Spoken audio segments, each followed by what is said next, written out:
My name is Claire Bennett. I'm 33 years old, and the night my mother decided to humiliate me at Christmas dinner, she did it with a smile so polished it could have passed for kindness.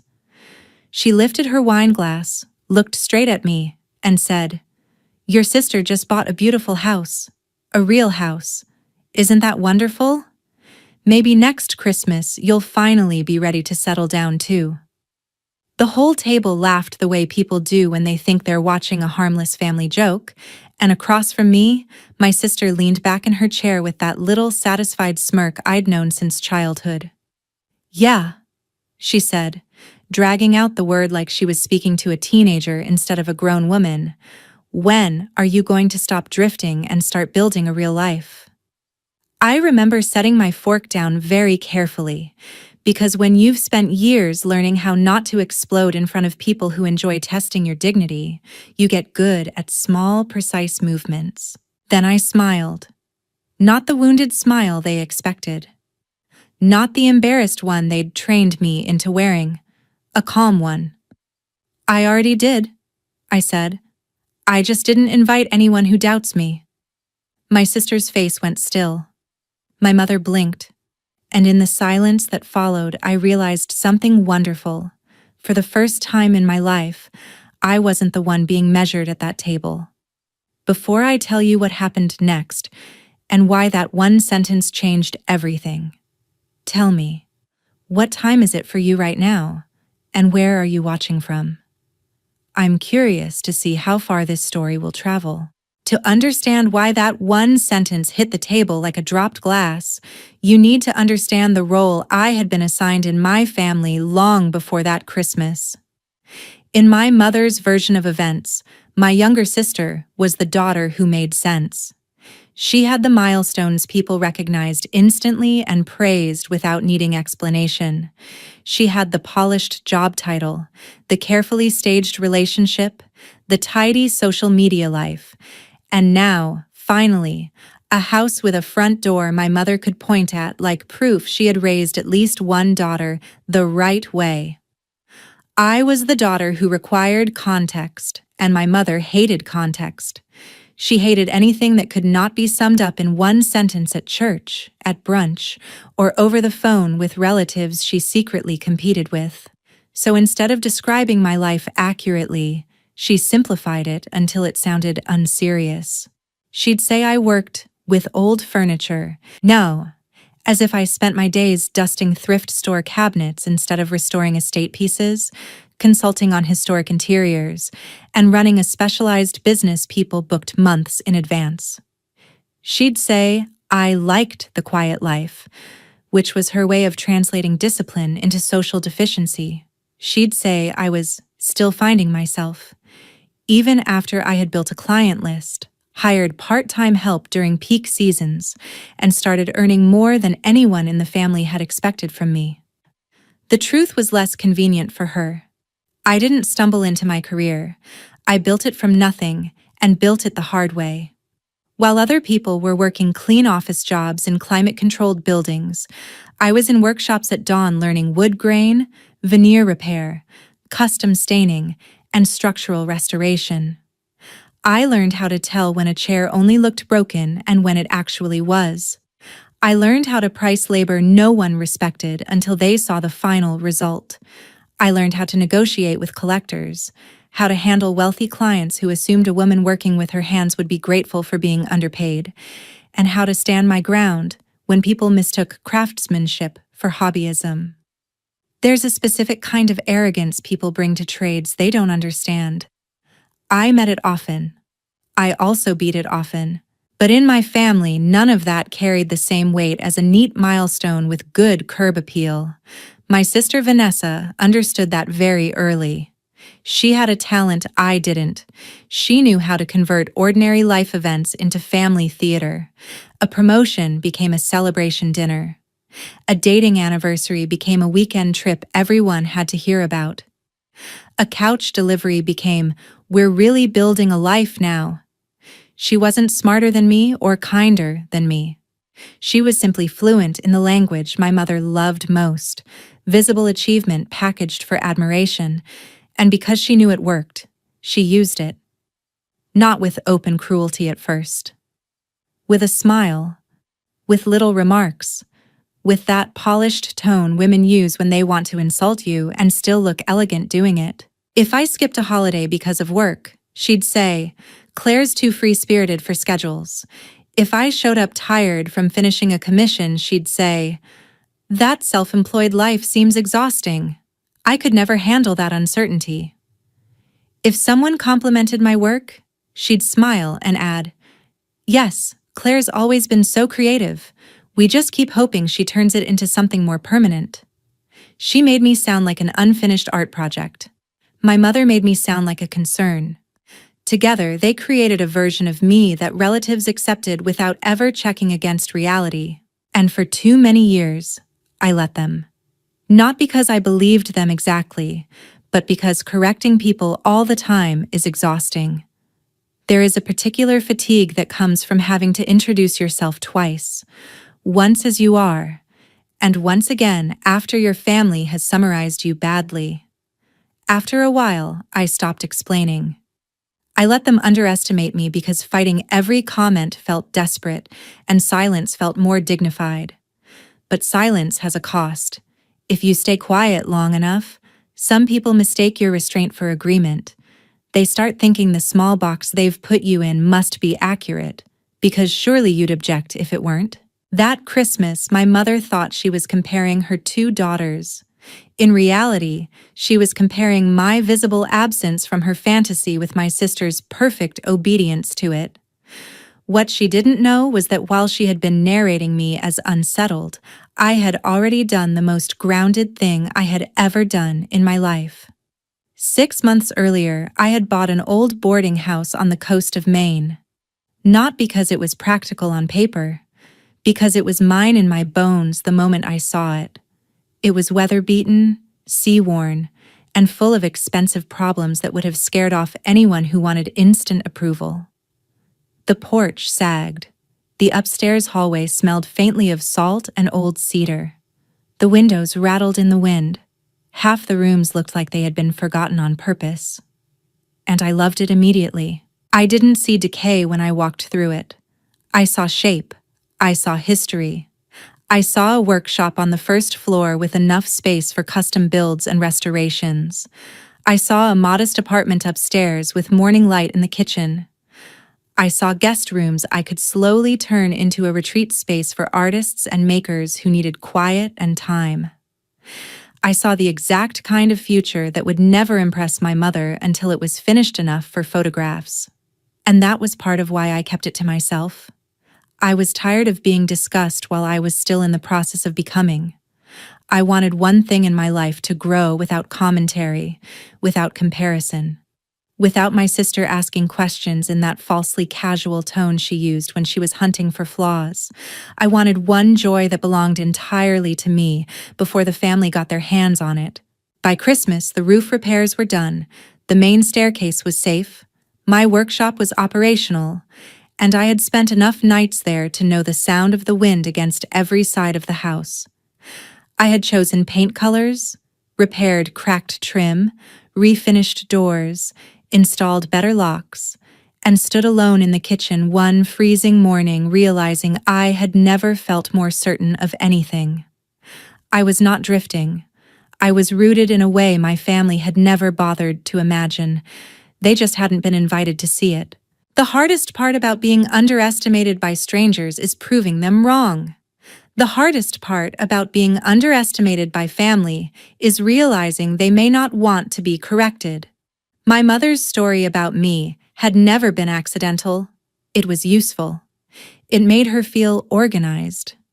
It preserved the family hierarchy she preferred. Vanessa was the reassuring daughter. Recognizable, presentable, easy to brag about. I was the complicated one, talented enough to mention, but never in a way that threatened the ranking. My mother didn't say these things directly because directness can be confronted. She worked in subtler materials, tone, framing, omission. She'd praise me in ways that reduced me at the same time. "Claire's so independent," she'd say, which sounds flattering until you hear the implication. Alone, difficult, outside normal life. Claire's always done her own thing, which really meant uncontrollable. Claire isn't very traditional, which in our family was code for not reassuring enough to display. My sister learned from the best. Vanessa never openly attacked me in a way anyone else could easily condemn. She specialized in elegant dismissal. She would ask questions that sounded supportive but were built to weaken. Do you have benefits? Is that kind of income seasonal? What happens if clients stop coming? Do you ever worry you're investing too much in something so niche? She said these things in front of other people lightly, as if she were simply curious. But her timing was always strategic, never when I was struggling privately. Always when someone had just complimented me, always when attention had landed in my direction for a second too long. When I was 26 and landed a contract to restore pieces for a historic inn renovation, she asked at Thanksgiving whether I was finally done experimenting. When I was 29 and had my busiest year yet, my mother told an aunt that I was still piecing together a path. When I turned 31 and started consulting with designers who sent me repeat work, Vanessa laughed over coffee and said, "I mean, it's impressive in a quirky way. I just could never live with that much uncertainty." She said it while showing me backsplash samples for a condo she hadn't even bought yet. That was Vanessa's gift. She could make aspiration sound like accomplishment and make actual accomplishment sound provisional. At some point, I stopped expecting fairness and started studying the pattern. My mother needed the family to revolve around visible symbols of success because those symbols reflected back on her. My sister needed my supposed instability because it sharpened her image as the dependable one. It wasn't just affection, it was structure. If I suddenly became undeniable, the whole emotional economy of the family changed. My mother would have to admit she had misread me for years. Vanessa would lose her favorite mirror. And people rarely surrender a flattering story about themselves without resistance. That's why the house mattered so much to Vanessa, beyond the actual purchase. She talked about it like it was a crown, not a property. Every conversation in the months leading up to Christmas circled back to it. The countertops, the school district, even though she had no children, the guest room wallpaper, the backyard potential, the neighborhood character. She sent listing photos to the family group chat and waited for reactions like a performer waiting for applause. My mother responded exactly as expected. "So proud of you. Such a mature step. This is what building a future looks like." Then, because nothing in our house was complete without comparison, she would call me separately and deliver the translation. "You know, Vanessa has always been very focused. It's nice to see one of you making these decisions. I hope this inspires you, sweetheart." Inspires me to do what? Purchase a life selected for its readability? Trade my workshop for a breakfast nook I didn't want? Become legible to people who only respected what they already understood? The absurdity of it might have been funny if it weren't so constant. Still, I won't pretend I felt nothing. Repeated dismissal shapes you even when you outgrow believing it. There were nights in my 20s when I lay awake wondering whether my mother was right, whether I had confused courage with refusal, whether choosing a life that fit me but impressed no one was secretly a form of failure. That's the kind of damage family does best. Not always by breaking your confidence outright, but by inserting doubt in your private voice. It took years to separate my truth from their commentary, years to understand that my work was solid, my instincts were sound, and my life did not become lesser because it wasn't easy to summarize at holiday dinners. By the time I bought the boarding house, I wasn't trying to prove them wrong anymore. That's important. I didn't make that purchase as revenge. I made it because it fit the architecture of who I already was. But once I had it, once I walked through those rooms and saw what my life looked like without their narration sitting on top of it, I understood something I hadn't fully grasped before. They had never been evaluating me accurately. They had been defending a story, and people defending a story often become crueler when the truth arrives calmly. That's what made Christmas dangerous. Not because I feared exposure, because I knew exposure was coming for them. I almost stayed in Maine that year. The snow had started early, the workshop was full, and I had enough legitimate reasons to avoid family dinner that no one could have blamed me. A dining table piled with old resentments is nobody's idea of festive, but 3 days before Christmas, my grandmother called. She never wasted words, which was one reason I trusted her more than anyone. "Are you going home?" she asked. I was standing at the long work table in my workshop, sanding the edge of a restored cabinet door, looking out through the back window at the frozen grass and the line of gray Atlantic sky beyond it. "I haven't decided," I said. "Then decide one thing first," she replied. "If you go, don't go to be judged. Go already knowing who you are." That sounds simple, but it wasn't. For years, family gatherings had a way of rearranging me. I'd drive there feeling competent and leave feeling vaguely unfinished, as if my accomplishments had somehow become harder to trust simply because they weren't reflected back properly across that table. My grandmother knew that. She knew the real danger was never the jokes themselves. It was the old reflex they awakened, the impulse to defend myself too much, to explain too carefully, to shrink so the room could stay comfortable. She was also the only one in the family who knew about the boarding house. I had shown it to her in September, a week after closing. The weather that day had been cold and bright. I picked her up from the train station and drove her north, nervous in a way that surprised me. Not because I thought she would judge me, because I cared whether she saw what I saw. We pulled up to the house just after noon, the ocean wind snapping at our coats, the front steps still uneven, half the downstairs smelling of old plaster and cedar. Most people would have seen cost, labor, delay.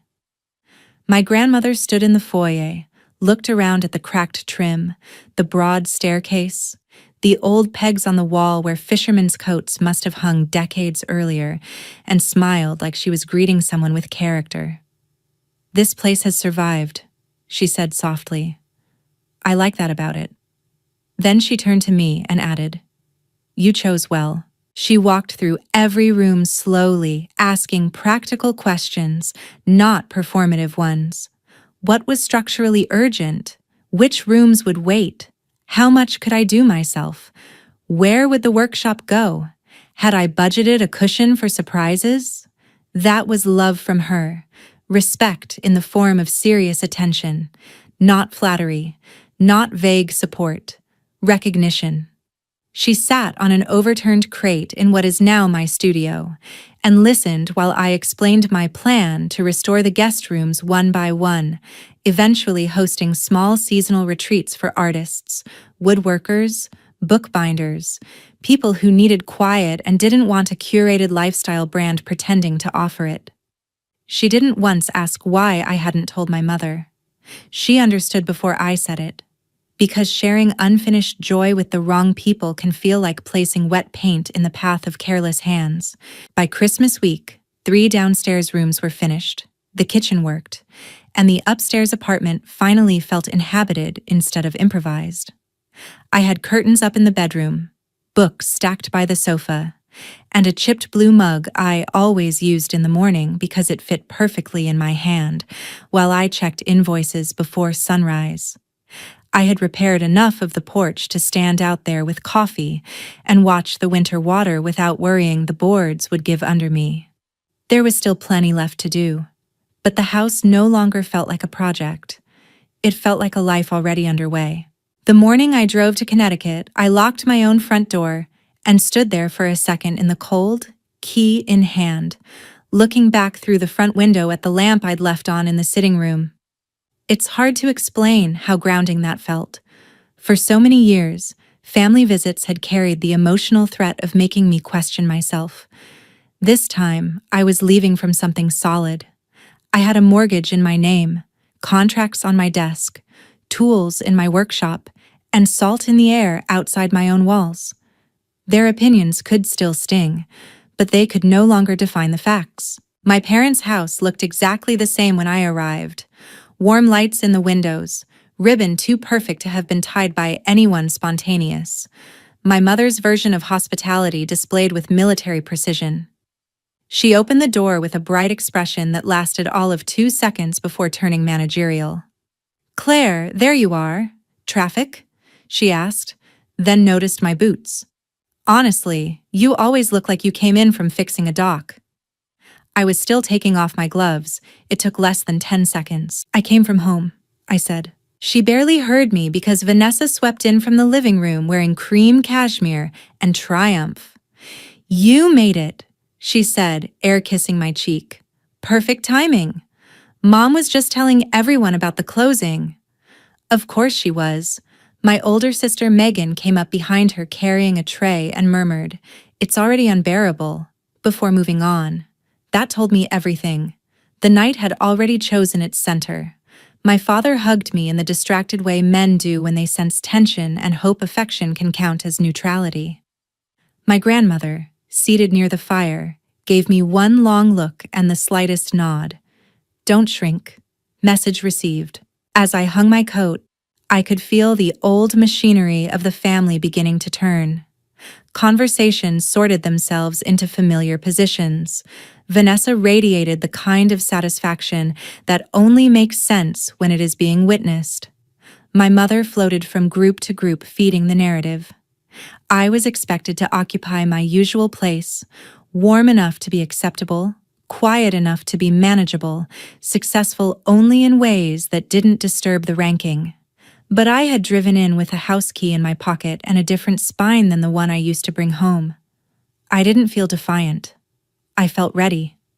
And that was more dangerous. Dinner started with the usual choreography of a family that prefers symbolism to honesty.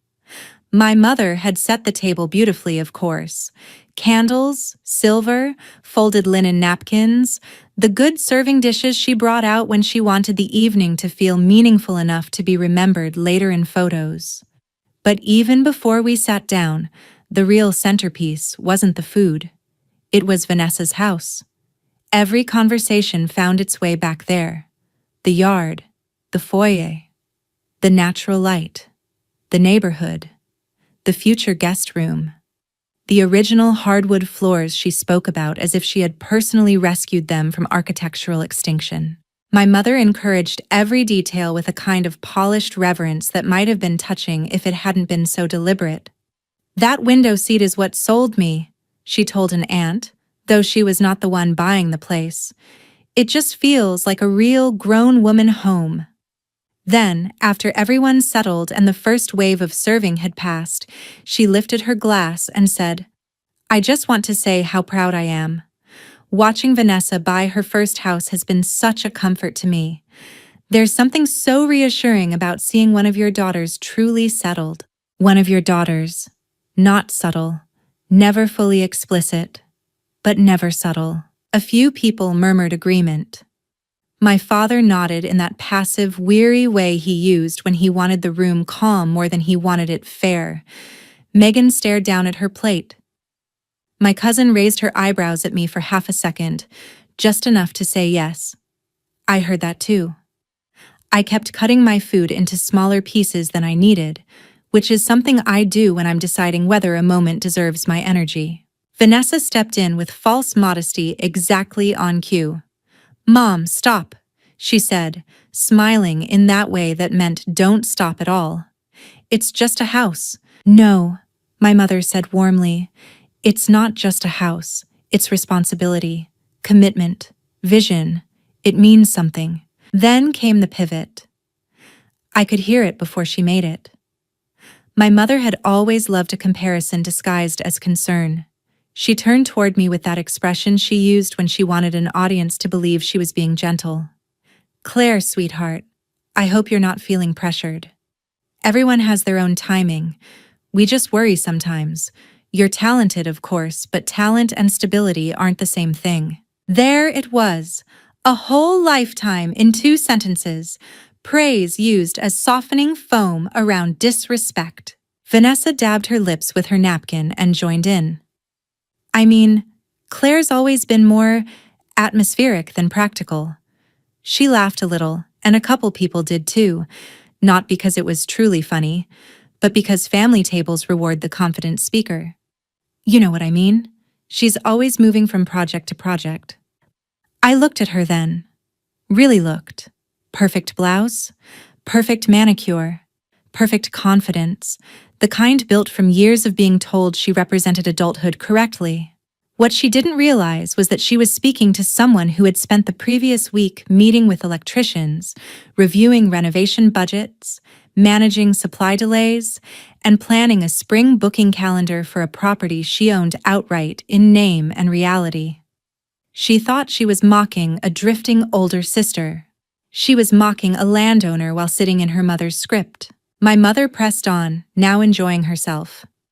Your sister just bought a beautiful house, she announced again, louder this time so the far end of the table could fully participate in the comparison. A real house. I'm just curious, Claire. When will you finally settle down? Vanessa leaned back with that small, satisfied smirk I had known since adolescence. Yeah, she added. When are you going to stop floating around and start building a real life? That was the line.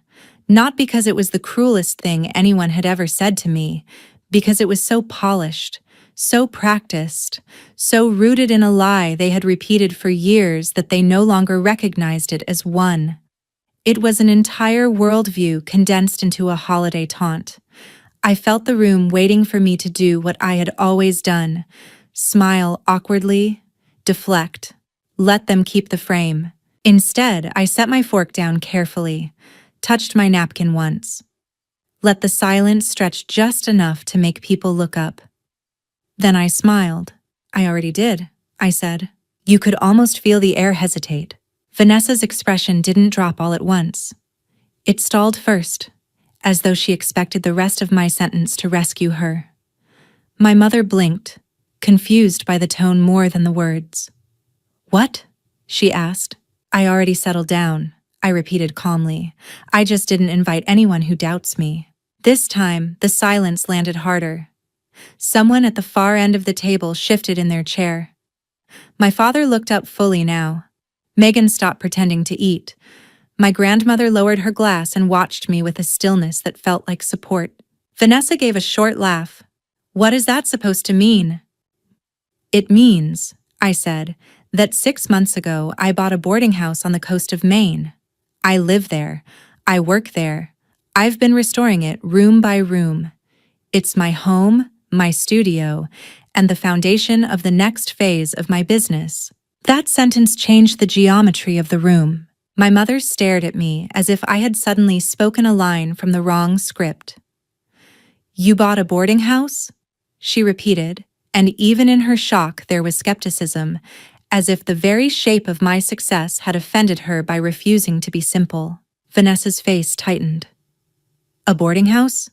Claire, that's not the same as— No, I said before she could finish. It's not the same. You bought a house everyone can recognize in one glance. I bought a life that fits me. Those are different things. For the first time all evening, several people around the table looked at me, not as the family question mark, but as the person holding the only truthful sentence in the room. My mother tried to regain control immediately. Well, darling, that sounds like one of your projects, she said with a brittle smile. How lovely. But Vanessa bought a family home. I turned to her. And I bought a property with living quarters, a functioning workshop, guest space, revenue potential, and actual peace. I'm not sure why yours counts as adulthood and mine counts as atmosphere. That hit hard. Megan let out the smallest breath of approval. My cousin lowered her fork. Even my father looked like he wanted to say something and knew anything he said would reveal too much. Vanessa sat straighter. You've been hiding this for 6 months? I've been protecting it for 6 months, I said. There's a difference. Once the truth was on the table, the evening stopped being a celebration and became what it probably should have been years earlier, an exposure. Not of my life, of theirs. Because the minute I said I owned the property, everyone at that table had to reveal how they actually saw me. My mother did it first. "Well," she said, gathering herself with the rigid smile people use when they're trying to regain authority through tone. "I suppose that explains why you've been so secretive, though I do wish you'd told us. Families are meant to share these things." It was such a polished line that someone who didn't know her well might have mistaken it for reasonable. But I knew the machinery behind it. She wasn't hurt that I hadn't shared. She was offended that something significant had happened without passing through her first. She hadn't been able to frame it, rank it, or attach herself to it publicly. That was the injury. "Families are also meant to listen without reducing everything to a competition," I said. My mother's face changed at that. Not dramatically. Just enough for anyone paying attention to see that she had been answered, not misunderstood. Vanessa jumped in before the silence could settle too long. "Come on, Claire, don't make this into some big oppression story. You bought a fixer-upper. That's great. But it's not like Mom was wrong to say we're in different stages. There are some sentences that reveal more than the speaker intends. We're in different stages. As if my life existed on a delayed timeline and hers was the official model. As if adulthood were a single road and she had simply reached the approved marker first. I turned toward her. "Different from what?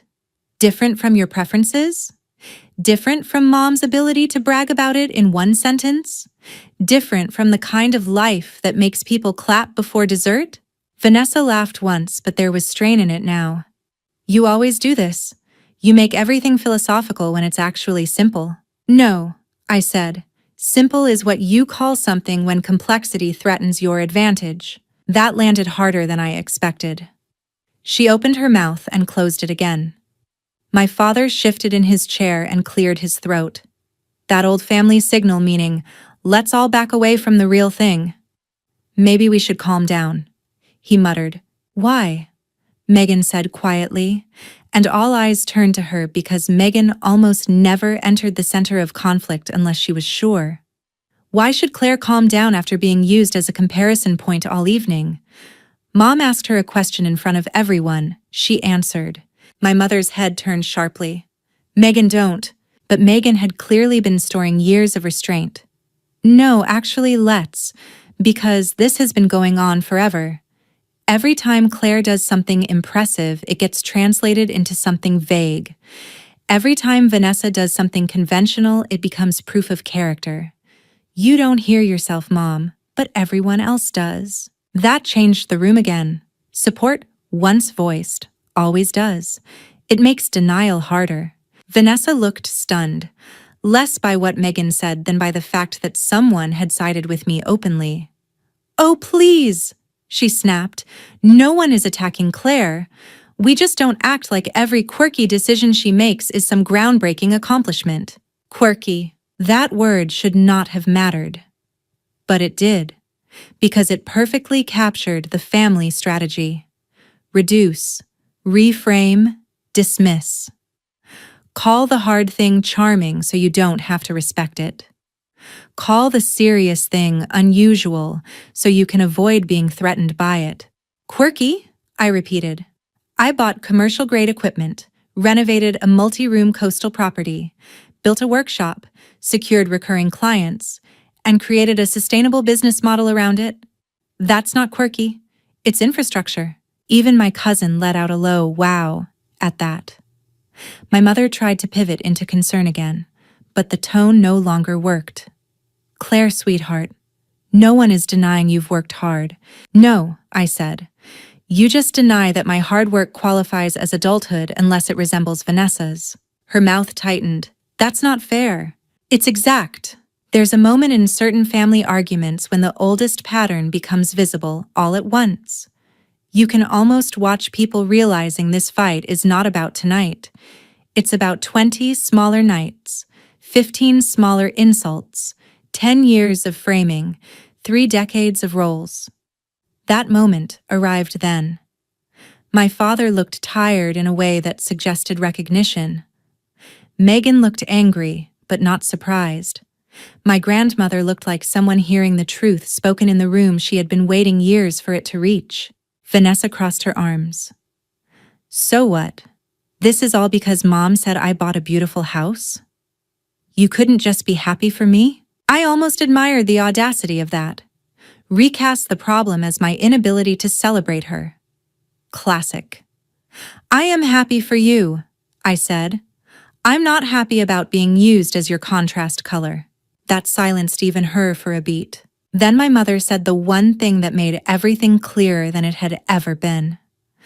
Honestly, Claire, if you wanted us to see your life differently, maybe you should have shared more.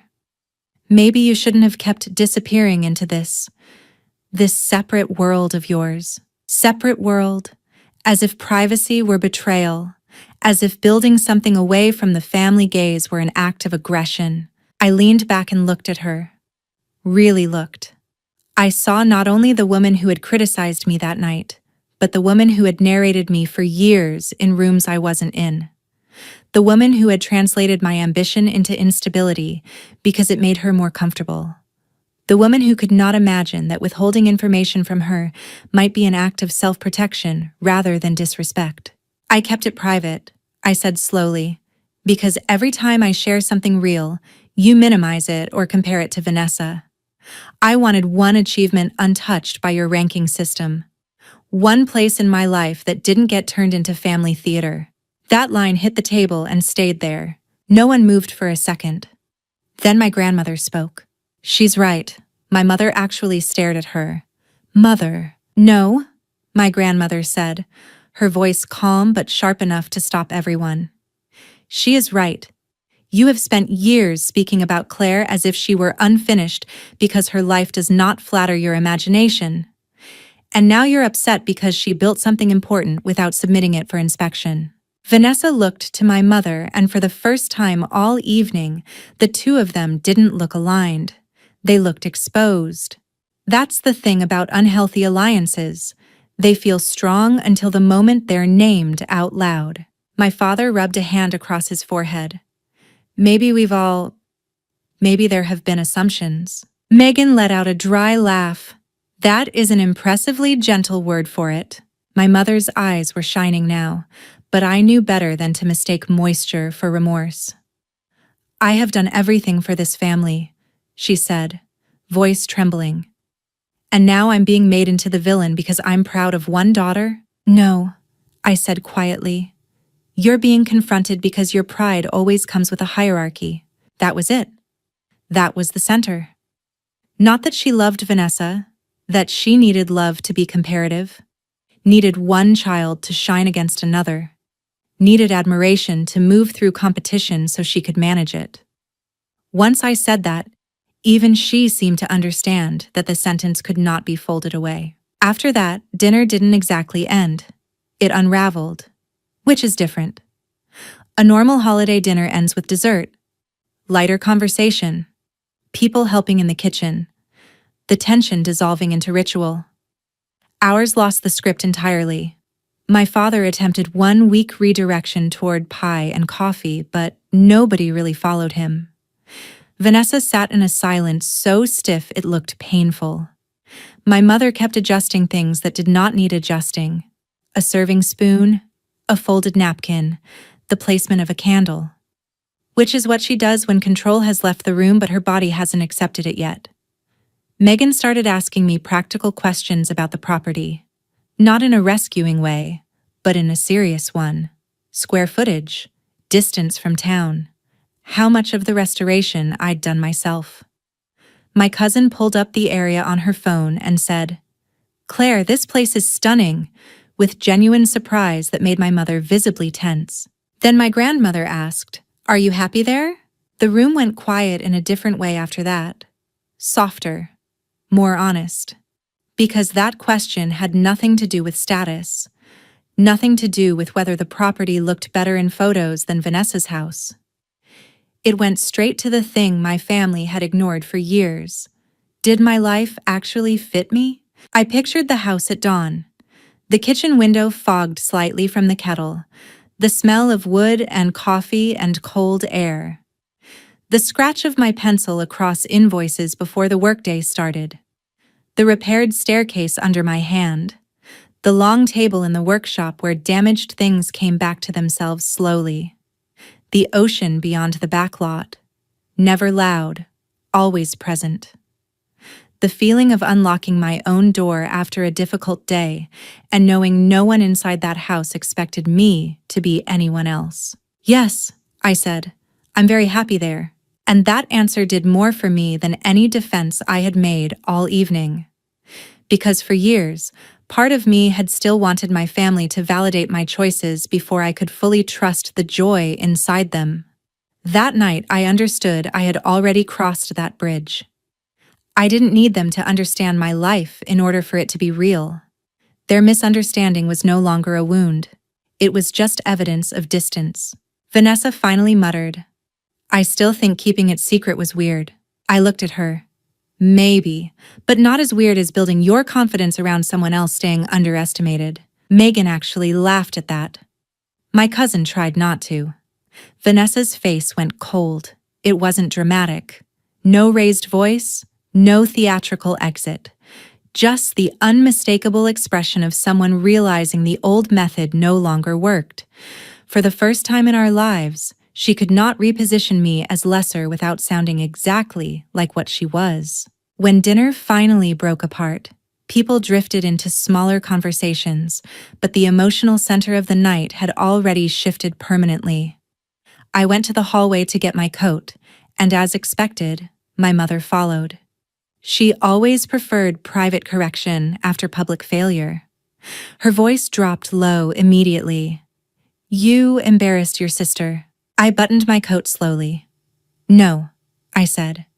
"I embarrassed the story you tell about me." She was standing too close to it. My mother's jaw tightened. Family does not do this to each other. That old line.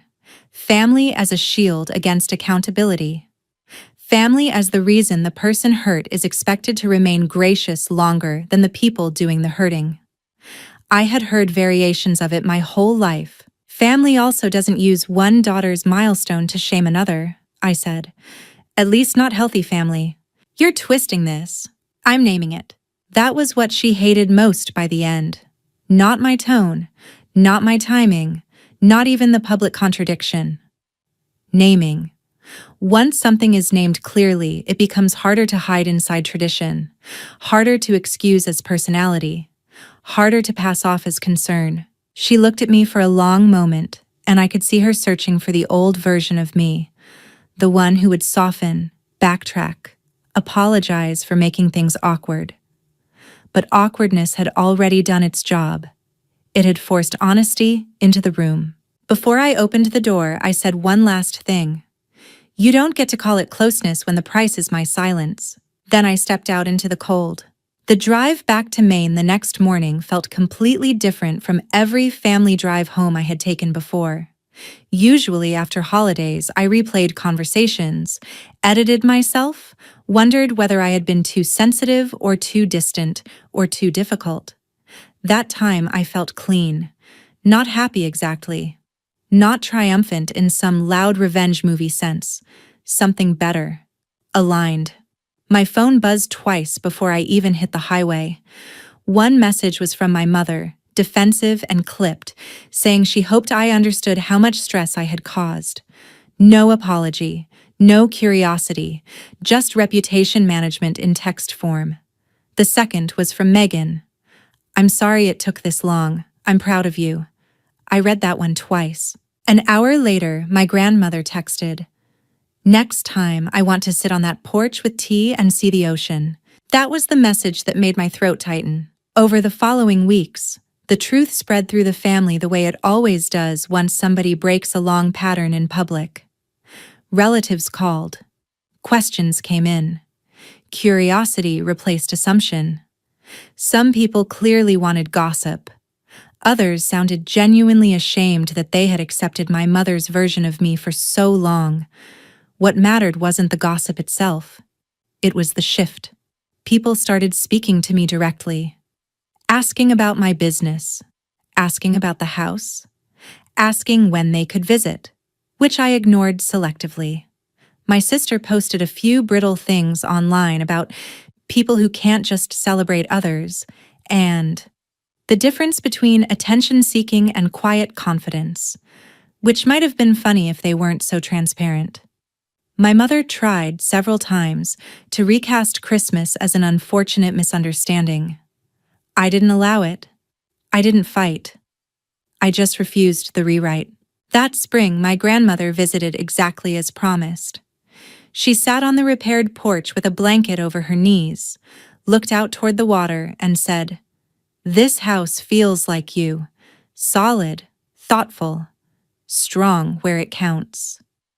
Then she walked through the workshop, touched the long table I'd restored, and smiled with a pride that had no agenda attached to it. Not pride because I had finally become impressive enough. Pride because I had become fully myself and stayed there. My relationship with my mother never returned to what it was before, and that is not a tragedy. Some bonds only feel close because one person is constantly swallowing what hurts. Remove that habit, and the relationship looks different very quickly. Vanessa and I became polite in a colder, clearer way. Megan and I got closer. My father remained what he had always been, late to honesty but not immune to it. And me? I stopped waiting to be translated correctly by people who preferred me simplified. So here is what I know now. Settling down is not a performance. It is not a floor plan someone else approves of. It is not a milestone that photographs well over Christmas dinner. It is not becoming legible to the people who only respect one type of life. Sometimes settling down means choosing the weather-beaten property everyone else dismisses because you know how to see structure beneath damage. Sometimes it means protecting your joy until it has enough roots to survive being doubted. Sometimes it means building quietly, so the first time they see what you've created, they can no longer interrupt it halfway through. And sometimes the most powerful revenge is not humiliating the people who misjudged you. It is answering them so calmly, so truthfully, and from such a solid place that their entire version of you collapses under its own arrogance. That Christmas, my mother thought she was asking when I would finally begin my adult life. What she didn't know was that I had already begun months earlier with a set of keys in my hand and no intention of asking permission. By the time she tried to measure me again, I was already standing inside a life she could no longer define. I wasn't late. I wasn't lost. I wasn't unfinished. I was simply building somewhere they had never bothered to look. And once they finally did, the person left frozen in shock wasn't me. It was the family that had confused underestimating me with knowing me,